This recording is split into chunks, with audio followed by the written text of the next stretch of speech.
इस कहानी के पिछले एपिसोड को आप हमारे चैनल पर विजिट करके सुन सकते हैं। शंकर ने पलटकर जल्दी से गौरी को देखा। उसकी आंखों में आंसू थे, चेहरे पर उदासी।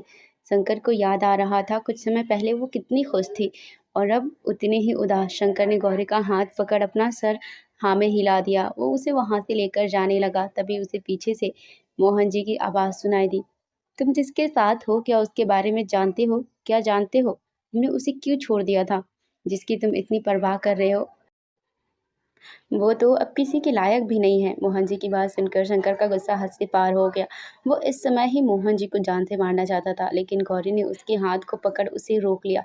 शंकर ने एक गहरी सांस लेकर पीछे पलटकर मोहन जी को देखा। शंकर ने अपनी सर्द आवाज में उन्हें वार्निंग देते हुए कहा, गौरी के बारे में मुझे आपसे जानने की जरूरत नहीं है, और आप बस इतना याद रखिए, गौरी सिर्फ मेरी है और अगली बार मैं उसके बारे में कुछ गलत नहीं सुनूंगा, और ना ही तुम लोग मुझे उसके पास दिखने चाहिए।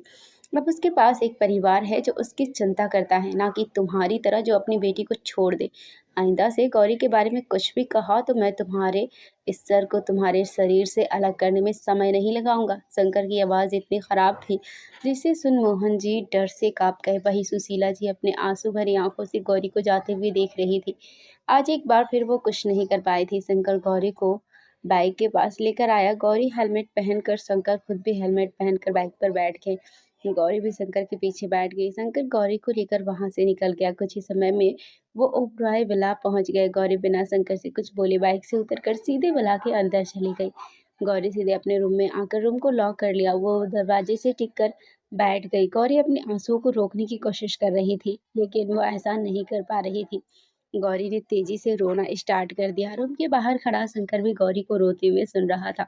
रेयांश अभी अभी ओबराय वाला पहुंचा था, उसे प्यास लगी थी, इसीलिए वो रूम से बाहर आया था। उसने गौरी को शंकर के साथ बाइक पर देख लिया था, लेकिन उसने इस बात को ज्यादा माइंड नहीं किया। वैसे भी वो जानता था गौरी और शंकर एक दूसरे को पसंद करते हैं और शंकर गौरी के लिए परफेक्ट है। रियांश को प्यास लगी थी, इसलिए वो किचन की तरफ चला गया। रियांश किचन के गेट के पास पहुंचा तो उसकी नजर अंदर काम करती हुई सोना पर गई। सोना ने आज एक हरे कलर की लहंगा चोली पहनी हुई थी और बालों की दो चोटी बनाई हुई थी। सोना को देखते हुए रियांश को अबीर की कही हुई बात याद आ गई। रियांश, तुम वो गलती मत करो जो तुम मुझे करने से रोक रहे थे। कुछ भी हो, अब तुम्हें इसे एक्सेप्ट करना होगा। रेयांश को याद आने लगा वो पहली बार सोना से कब और कैसे मिला था।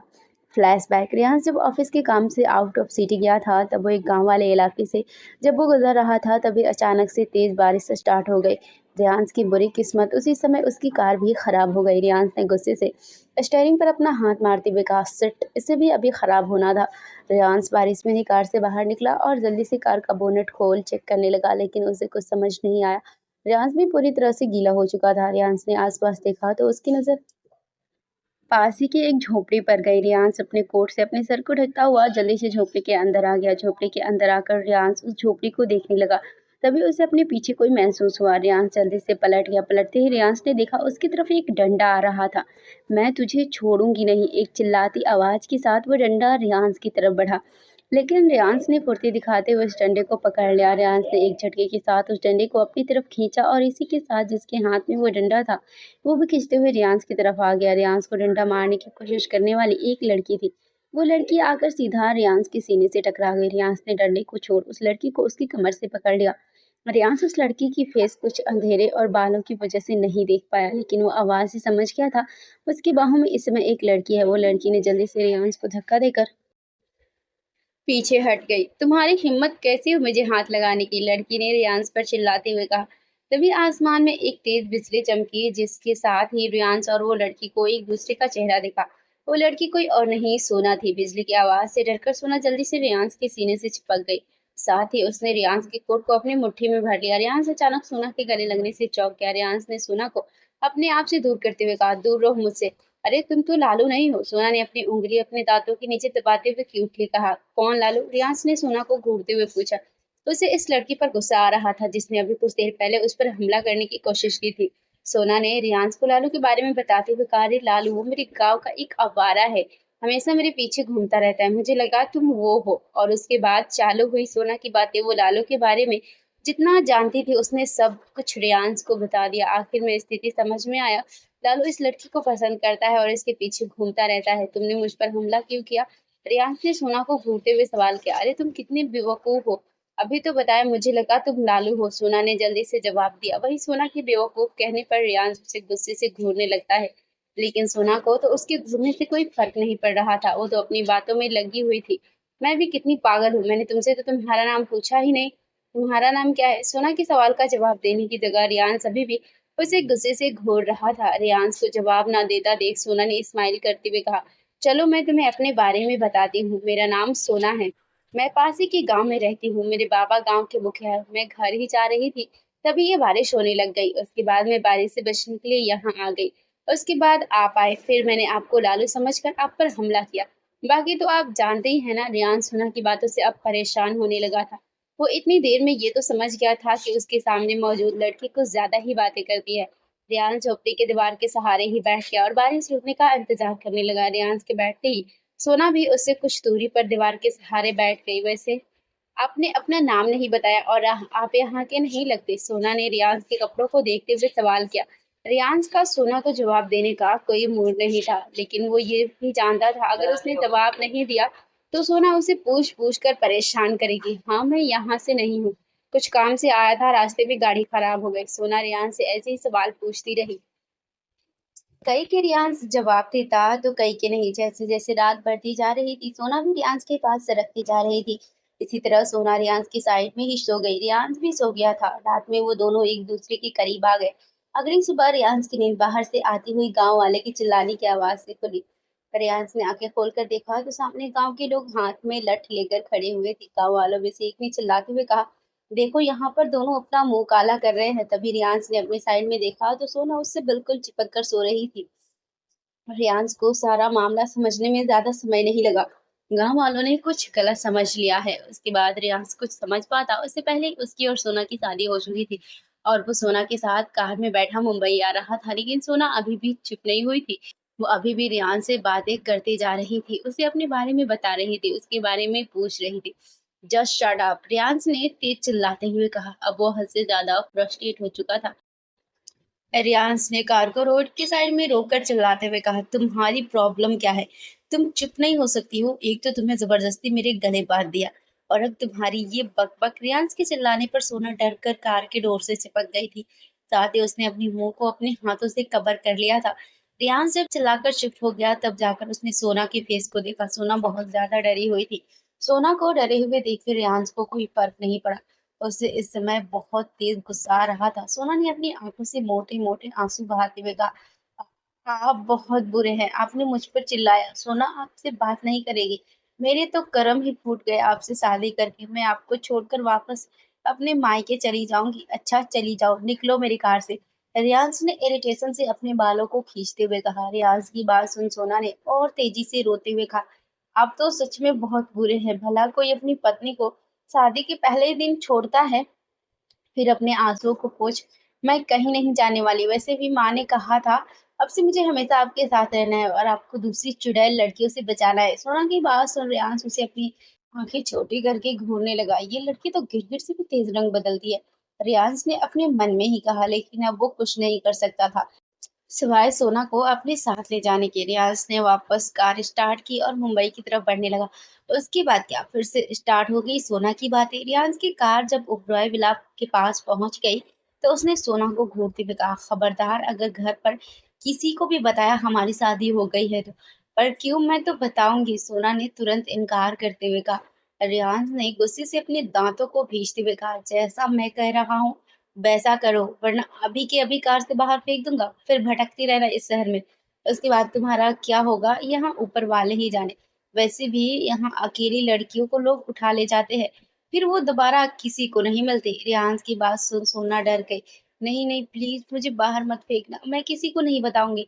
आप मुझ अभागन के पति है। रियांस ने सोना की बातों पर ज्यादा ध्यान नहीं दिया, उसके लिए तो सिर्फ यही काफी था। सोना उसकी बात मान गई है। उसके बाद रियांस ने घर पर सभी को झूठी कहानी बता दी, लेकिन उसने किसी को भी ये नहीं बताया सोना से उसकी शादी हुई है और सोना ने भी किसी को बताने की कोशिश नहीं की।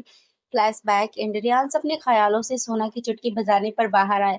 रियांस को महसूस हुआ वो कितनी देर से सोना को खड़े खड़े घूर रहा था। सोना ने रियांस को सामने चुटकी बजाते हुए कहा, क्या हुआ, आप ऐसे खड़े क्यों हैं? क्या घूर रहे हैं? क्या आपको कुछ चाहिए?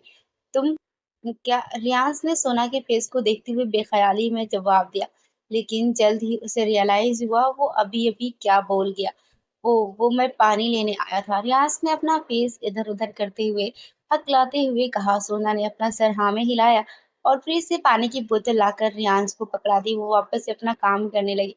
रियांश भी वापस अपने रूम की तरफ लौट गया। यूरोप अधीर सोफे पर बैठा हुआ काम कर रहा था। वही कृतिका बेड पर सोते हुए अधीर को देखी जा रही थी। अधीर भी अपने ऊपर कृतिका की नजरों को साफ साफ महसूस कर सकता था। अधीर ने जब कृतिका की तरफ देखा तो कृतिका ने जल्दी से अपनी आंखों को बंद कर लिया और सोने का नाटक करने लगी। अधीर ने कृतिका को घूर कर देखा, फिर वापस अपना काम करने लगा। थोड़ी देर बाद कृतिका ने अपनी एक आंख हल्की सी खोलकर अधीर को देखा। वो अभी भी उसे देख रहा है या नहीं, लेकिन अधीर को काम करते हुए देख कृतिका वापस अपनी दोनों आंखें खोल अधीर को देखने लगी। इतनी देर से यही हो रहा था। कृतिका अधीर को चोरी चोरी देख रही थी और जब अधीर कृतिका को देखता तो वो जल्दी से अपनी आंखें बंद करके सोने का नाटक करने लग जाती। अधीर अपना लैपटॉप बंद करके सोफे से खड़ा हो गया।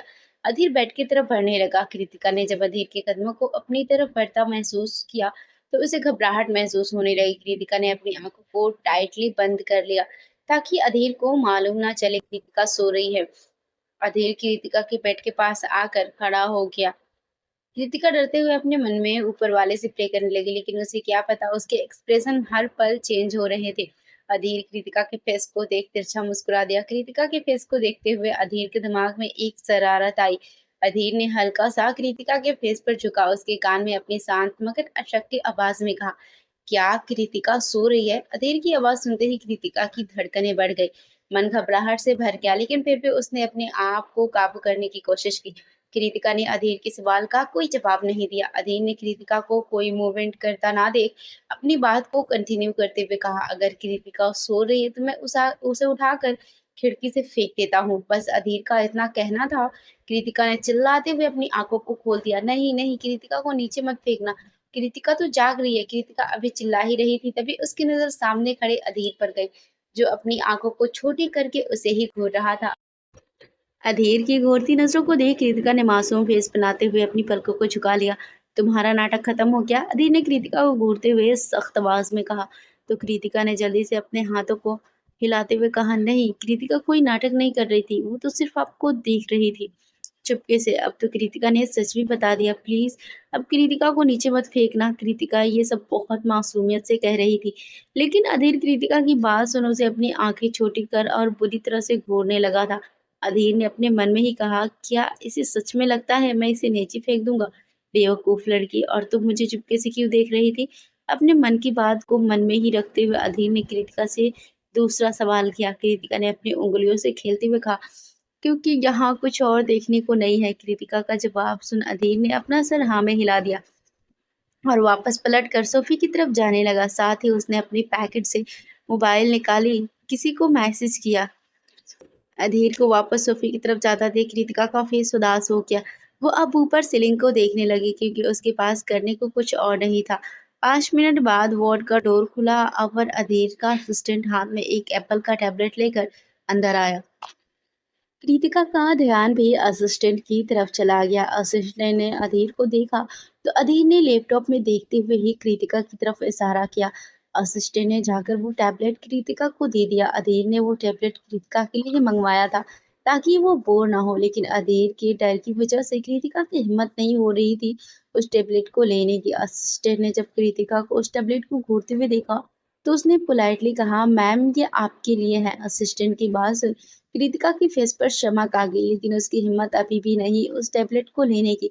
तभी उसके कानों में अधीर की आवाज सुनाई दी, अगर नहीं चाहिए तो मना कर दो। कृतिका ने जल्दी से असिस्टेंट के हाथ से उस टैबलेट को ले लिया। नहीं, कृतिका को ये चाहिए। असिस्टेंट भी वार्ड से बाहर निकल गया। कृतिका बेड पर लेटे हुए ही उस टैबलेट को चलाने लगी, साथ ही वो बार बार हंस भी रही थी। अधीर पूरे फोकस के साथ अपना काम कर रहा था, उसे बिल्कुल भी पसंद नहीं था उसके काम के बीच कोई डिस्टर्ब करे, लेकिन कृतिका के हंसने से कोई प्रॉब्लम नहीं हो रही थी, बल्कि उसे कृतिका की हंसी अपने कान में एक मधुर संगीत की तरह लग रही थी। इस तरह दिन बीतते चले गए। कृतिका भी धीरे धीरे रिकवर कर रही थी। अधीर ज्यादातर समय कृतिका के साथ ही रहता था, लेकिन कृतिका अधीर से ज्यादा बात नहीं करती थी। वो ज्यादातर समय चुप ही रहती थी। इंडिया में भी गौरी और दिवांशी नॉर्मली डेली कॉलेज जाते थे, लेकिन गौरी जब से अपने परिवार से मिली थी, वो ज़्यादातर समय उदास ही रहती थी। रियांश भी सोना से दूर ही रहता था। साथ ही उसने अपने रिश्ते को अभी भी घर पर नहीं बताया था। देवांशी और अबीर सबसे अलग अबीर के पर्सनल विला में रहते थे, जहाँ पर उनका प्यार समय के साथ और बढ़ता जा रहा था। इंडिया मुंबई इस समय मिहिर मॉल में खड़ा था। वहीं उसके सामने रियांश खड़ा उसे गुस्से से घूर रहा था। रियांश को अपने आप को घूरता देख मिहिर ने मुंह बनाते हुए कहा, बस कर, और कितना घूरेगा? मुझे नजर लगाने का इरादा है या फिर कहीं तुझे मैं। मिहिर ने एक्टिंग करते हुए अपने आप को हाथों से कवर करते हुए कहा, छी रियांश, मुझे तुमसे ये उम्मीद नहीं थी। मिहिर की एक्टिंग देख रियांश ने गुस्से से चिल्लाते हुए कहा, साले, अपनी बकवास बंद कर वरना मैं तेरी जान ले लूंगा। रियांश को गुस्सा करता देख मिहिर भी एकदम नॉर्मल खड़ा हो गया। रियांश ने मिहिर को घूरते हुए आगे कहा, मुझे बताएगा हम यहाँ पर क्या कर रहे हैं? मिहिर ने एक स्माइल करते हुए कहा, वो मेरी और महक की एंगेजमेंट है ना? तो डैड ने कहा मैं महक को शॉपिंग पर लेकर जाऊं, इसीलिए मैं कंपनी के लिए तुझे भी अपने साथ लाया। अच्छा, वो तो ठीक है, फिर वो यहाँ पर क्या कर रही है? रियांश ने दूसरी तरफ रियांश सोना की तरफ इशारा किया। उनसे थोड़ी दूरी पर खड़े शंकर और रुद्र की तरफ इशारा करते हुए कहा, जो लगातार एक तरफ देख रहे थे। वही लड़कियां उनके हैंडसम फेस को देख उन्हें ही घूरे जा रही थी, लेकिन उन्होंने तो उन्हें बिल्कुल इग्नोर किया हुआ था। वो उन्होंने कहा वो भी साथ चलना चाहते थे, इसीलिए वो यहाँ है। दूसरी तरफ खड़ी महक और उसके साथ मौजूद देवांशी, आयशा, गौरी और सभी सोना की बात सुनकर हंस रहे थे। वहीं आसपास मौजूद लड़के उन्हें ही घूर रहे थे, लेकिन उनके पास मौजूद बॉडीगार्ड की वजह से उनके पास आने की हिम्मत भी नहीं हो रही थी। महेरने के स्माइल के साथ कहा, महक अकेले शॉपिंग करती तो बोर हो जाती, इसीलिए मैंने भाभी से साथ आने के लिए पूछा तो वो मान गई, और बाकी सभी को भी भाभी ही साथ लाई है। वो सब ठीक है, लेकिन ये यहाँ पर क्या कर रहा है? रियांश ने रुद्र और सबसे अलग खड़े अभीर की तरफ इशारा किया, जिसे वहां मौजूद हर लड़का लड़की घूर रहा था। अभीर का ऑरा ही काफी था सभी का अटेंशन अपनी तरफ अट्रैक्ट करने के लिए, लेकिन किसी की भी हिम्मत नहीं हो रही थी वो अभीर के पास जाने की, क्योंकि वो चारों तरफ से बॉडीगार्ड से घिरा हुआ था और उसे निकलने वाली वो खतरनाक और मिहिर ने अभीर को देख अपने सर को खुजाते हुए कहा, उसे मैंने नहीं बुलाया, वो अपनी मर्जी से आया है और इसमें मैं कुछ नहीं कर सकता था। रियांश भी जानता था अभीर मिहिर के बुलाने पर नहीं आएगा, और वो यहाँ पर है क्योंकि दिवांशी यहाँ पर थी। कुछ ही समय में उन सभी ने अपनी शॉपिंग स्टार्ट कर दी, जहाँ पर सभी लड़कियां मिलकर महक को एंगेजमेंट के लिए लहंगा पसंद करने में मदद कर रही। गौरी ने महक को एक लहंगा दिखाते हुए कहा, महक दी, ये लहंगा कैसा है? दिवांशी ने भी महक के सामने एक पिंक कलर का लहंगा करते हुए कहा, दी, ये वाला बढ़िया है। कहा तभी आयशा वहां पर अपने साथ एक क्रीम कलर का लहंगा लेकर आई, जिस पर बहुत सुंदर काम किया गया था। महक, ये लहंगा तुम पर बढ़िया लगेगा। सभी की नज़र भी उस लहंगे पर ही टिक गई थी। वो थी ही इतनी सुंदर।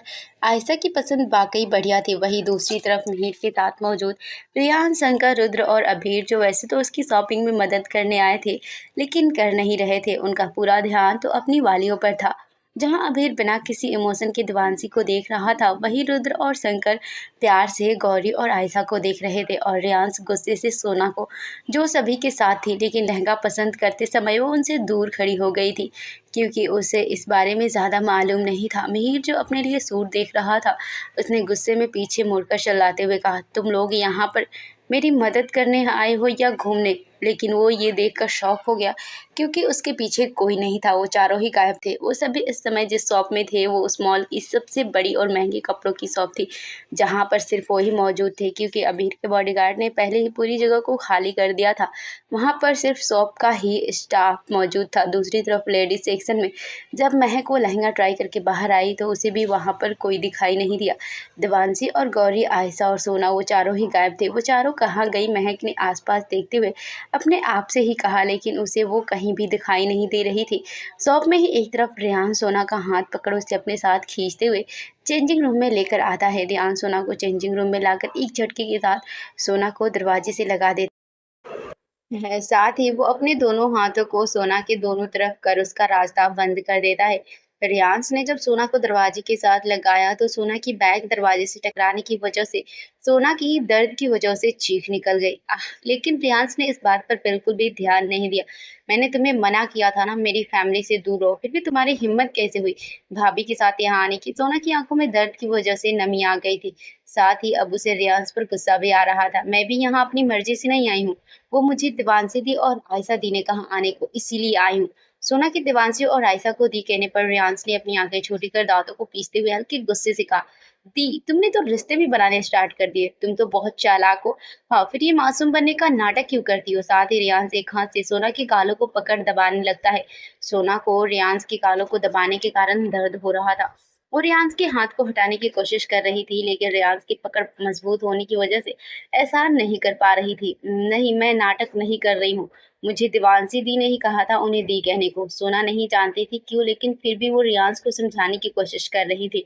शायद दिल ने रियांश को अपना मान लिया था। शॉप में एक तरफ जहां पर सिर्फ साड़ियां थी, वहीं पर एक सोफा लगा हुआ था और उस सोफे पर अभीर देवांशी को अपनी गोद में लेकर बैठा हुआ था। देवांशी अभीर की गोद से उतरने की कोशिश कर रही थी, लेकिन वो ऐसा कर नहीं पा रही थी। छोड़िए ना हमें, आपने हमें पकड़ कर क्यों रखा है। देवांशी ने अभीर के हाथ को अपनी कमर से हटाने की कोशिश करते हुए कहा, लेकिन देवांशी की कोशिश का अभी पर कोई फर्क नहीं पड़ा। वो अभी भी देवांशी को पकड़े हुए था और देवांशी के बालों में अपना चेहरा छुपाए हुए उन्हें एक्सप्लोर कर रहा था। देवांशी की बॉडी से आती वो धीमी धीमी खुशबू अभीर को मदहोश कर रही थी। देवांशी को डर था कहीं कोई आ ना जाए और उन्हें इस तरह ना देख ले, इसीलिए वो अभीर से दूर होने की कोशिश कर रही थी। लेकिन अभीर को किसी की चिंता नहीं थी, ना ही उसे किसी से फर्क पड़ता था। छोड़िए ना, कोई आ जाएगा। रैबिट शांति से बैठो, और अगर तुम चाहती हो मैं और भी कुछ करूं तो तुम ऐसे ही कंटिन्यू कर सकती हो। अबीर फाइनली देवांशी की गर्दन से अपना चेहरा निकाल कर देवांशी की फेस को देखते हुए कहता है, जिस पर घबराहट साफ साफ देखी जा सकती थी। अबीर की बात सुन देवांशी अपनी आंखें छोटी कर उसे घूरने लगती है। अबीर देवांशी को देख अपनी आई ब्लिंक कर देता है। देवांशी अबीर को आई ब्लिंक करता देख उसे और बुरी तरह से घूरने लगती है।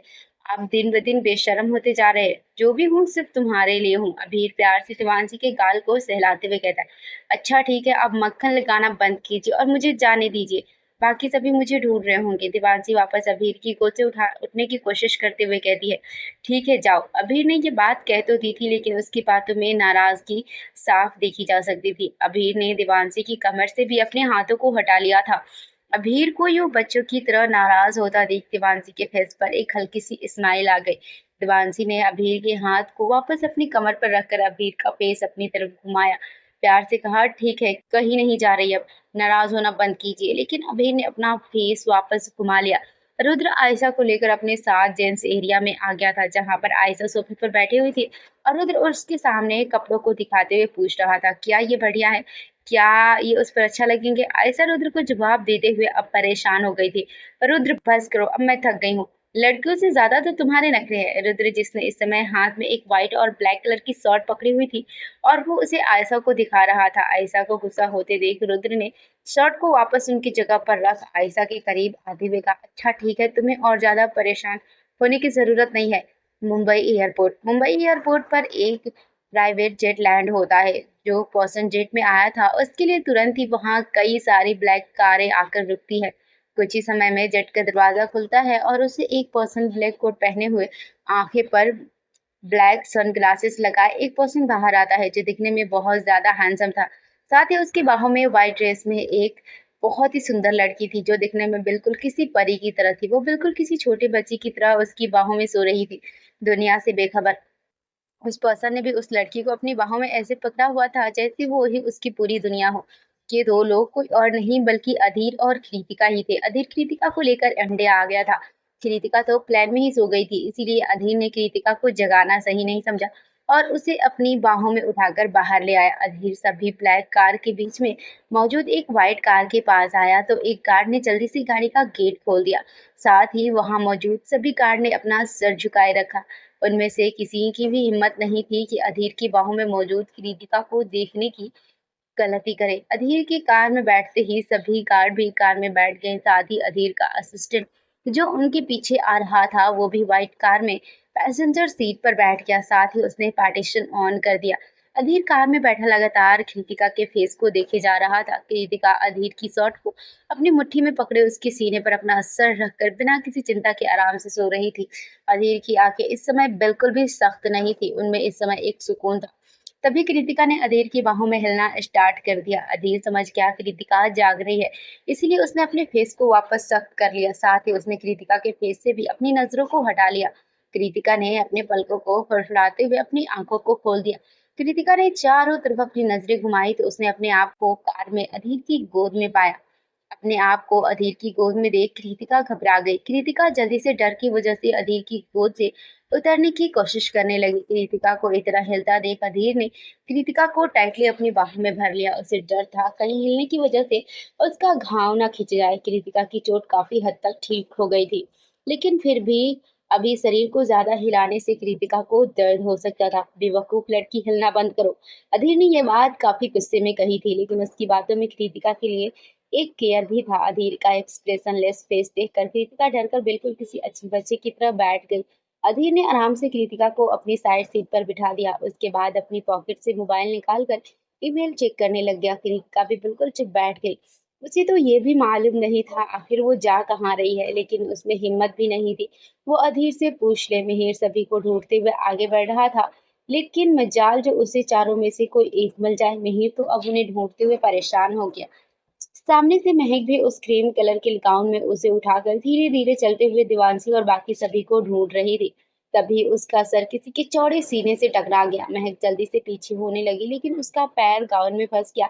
पर वो नीचे गिरते उससे पहले ही सामने मौजूद व्यक्ति ने महक को उसकी कमर से पकड़कर गिरने से बचा लिया। महक ने सर उठाकर सामने देखा तो कोई किसी और से नहीं बल्कि मिहिर से ही टकराई थी। मिहिर का एक हाथ महक की कमर में, वो दूसरा हाथ महक के सर के पीछे था और वो लगातार महक की आंखों में देख रहा था। महक भी लगातार मिहिर की आंखों में देख रही थी और अपने आप को आज वो उनमें डूबती हुई महसूस कर रही थी। उस क्रीम कलर गाउन में महक बिल्कुल किसी परी की तरह लग रही थी जो आसमान से उतरी हो। मिहिर का तो उसे नजरें हटा पाना ही मुश्किल हो रहा था। महक के दोनों हाथ मिहिर के कंधों पर थे और वो दोनों एक दूसरे की आंखों में ही देख रहे थे। जल्दी ही वो दोनों अपने सेंस में आ गए। मिहिर को एहसास हुआ वो कितनी देर से महक को पकड़े खड़ा है, तो वो जल्दी से महक से दूर हट गया। महक भी मिहिर से दूर हो गई। इस समय दोनों के ही गाल शर्म से लाल हो रहे थे। एम्बेरसमेंट के कम करने के लिए वो दोनों इधर उधर देख रहे थे। मिहिर चाहे कितनी भी कोशिश कर ले, लेकिन महक से नजरें हटा पाना उसके लिए मुश्किल हो रहा था। उसकी नजरें बार बार जाकर महक पर ही रुक रही थी। तुम ठीक हो? तुम्हें लगी तो नहीं? मिहिर ने अपने इमोशन को काबू करने की कोशिश करते हुए कहा। महक ने जवाब में सिर्फ अपना सर हाँ में हिला दिया। वो मिहिर से बात करने की हिम्मत नहीं जुटा पा रही थी। मिहिर महक से कुछ और कह पाता उससे पहले ही मिहिर की नजर महक के क्लीवेज पर जाकर रुक गई, जो गाउन से हल्के हल्के विजिबल हो रहे थे। मिहिर के शब्द तो उसके मुंह में ही रह गए थे। वो तो बस एक टक बिना पलक झपकाए महक के सीने की तरफ देख रहा था। महक ने जब मिहिर को कुछ न बोलते देखा तो उसने मिहिर के फेस की तरफ देखा, लेकिन उसे लगातार एक जगह पर देखता पाकर महक ने उसकी नजरों का पीछा किया। मिहिर कहाँ देख रहा है ये देख महक के गाल शर्म सी लाल हो गए। तुम बेशरम आदमी! तेजी से चिल्लाते हुए महक मिहिर की तरफ से पलट गई। साथ ही उसने अपने चेस्ट को भी कवर कर लिया। महक के चिल्लाते ही मिहिर अपने सेंसेस में वापस आया। वो अभी क्या कर रहा था ये देख मिहिर हड़बड़ा गया। उसे समझ नहीं आया वो महक को किस तरीके से समझाए। मिहिर महक से कुछ कहता उससे पहले ही उसे महक के आगे के शब्द सुनाई दिए। मैंने कभी नहीं सोचा था तुम इतने बड़े फॉरवर्ड निकलोगे। तुम्हारी हिम्मत भी कैसे हुई वहां देखने की? महक ये सब चिल्लाते हुए कह रही। महक को फरवाट कहने पर मिहिर जो शर्म महसूस कर रहा था उससे गुस्सा आ गया। मिहिर ने महक की उसकी बाजू से पकड़ अपनी तरफ घुमाकर महक की कमर को पकड़ अपने करीब कर उसकी आंखों में देखते हुए कहा, लगता है तुम भूल रही हो तुम्हारी मुझसे शादी होने वाली है। बहुत जल्द तुम पूरी तरह से मेरी हो जाओगी, उसके बाद तुम्हारे ऊपर पूरी तरह से मेरा हक होगा। समझ आई बात? शादी हो जाएगी तब, अभी हुई नहीं है, इसीलिए अपनी हद में रहो। महक मिहिर के सीने पर हाथ रख उसे दूर करने की कोशिश करते हुए कहती है, हदों को पार करना तो मेरी बचपन से आदत है, और वैसे भी जो मेरा है उसे लेने से मुझे कोई रोक नहीं सकता है। मिहिर एक जुनून के साथ कहता है। मिहिर के इस जुनून को उसकी आंखों में देख महक को भी उसे हल्का हल्का डर लग रहा था। दूसरी तरफ शंकर गौरी को लेकर उस शॉप से बाहर निकल कर एक प्ले एरिया में आ गया था जहाँ पर कई सारे गेम्स और भी बहुत कुछ था। गौरी ने शंकर को देख उससे पूछा, आप मुझे यहाँ पर क्यों लेकर आए हैं? क्योंकि जब वो महक की मदद कर रही थी तभी किसी का हाथ आया जिसने उसे पीछे से पकड़ लिया। गौरी पहले तो डर गई लेकिन वो टच से पहचान गई ये कोई और नहीं शंकर है। अब तो गौरी शंकर को उसकी खुशबू से ही पहचान सकती थी। शंकर ने गौरी की हाथ पकड़ उसे अंदर ले जाते हुए आराम से जवाब दिया, ऐसे ही क्यों? मेरा मन था। शंकर का जवाब सुन गौरी का मुंह बन गया। वो जब भी उससे कुछ पूछती तो हमेशा ऐसे ही जवाब देता था, उल्टे सीधे। शंकर गौरी को यहाँ इसलिए लेकर आया था ताकि वो थोड़ी खुश हो जाए, क्योंकि वो पिछले एक हफ्ते से नोटिस कर रहा था अपने परिवार से मिलने के बाद गौरी बहुत उदास रहने लगी थी। वो सभी के सामने मुस्कुराती थी लेकिन शंकर से उसकी उदासी छिप नहीं पाई।